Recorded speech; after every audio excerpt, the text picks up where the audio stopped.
And to touch on the 360 again, that's another reason why I love the 360 so much. Is it just had so much going for it. It was the first console I got to experience Xbox Live with. It was the, the being able to burn CDs on it, and you could listen to music while playing games. That was really inventive and cool at the time, especially back when I didn't have internet and have a phone.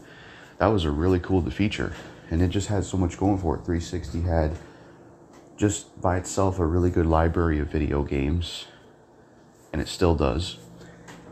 It was like really good online wise, the experience, and my first time experiencing it was amazing. Met a lot of cool people on there. The function of being able to burn CDs and listen to music while playing games, the great games on there. If it wasn't for the Xbox 360, there's a lot of things that probably would have never happened, to be honest. That's what makes that console so important and special to me. There's a lot of things that probably wouldn't have happened if I never would have had a 360. A lot of franchises like Dead Rising and Gears of War and stuff I probably would have never even been a fan of if it wasn't for the 360, because I never would have been introduced to them. Maybe I would have a YouTube channel, but maybe I don't know, maybe I wouldn't have, I don't know.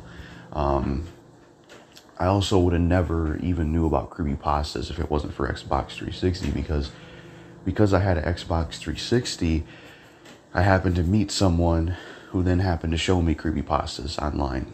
And I would have never even knew about creepypastas if it wasn't for 360.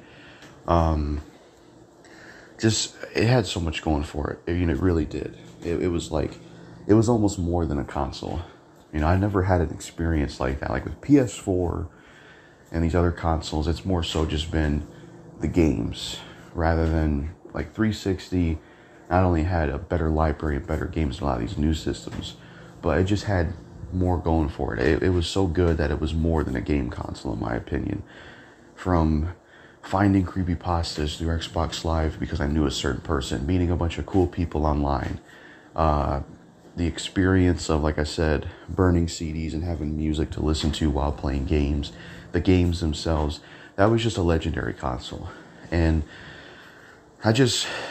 I miss experiences like that. I think that's why the PS4 and the Xbox One and the PS5 and Series X, they just seem very lukewarm and just not as cool compared to like 360 and stuff like that, because not only are the libraries not as good, in my opinion, of games, but I don't get those same experiences. Like the online just doesn't feel the same, creepypasta or something cool like that, or just 360 just had so much stuff going for it.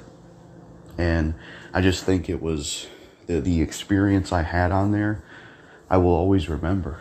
And that's why I would say 360 is my personal favorite console of all time, because PS2 is a close second, but 360 because of the experience itself. But 360 is responsible for like most of my favorite game franchises.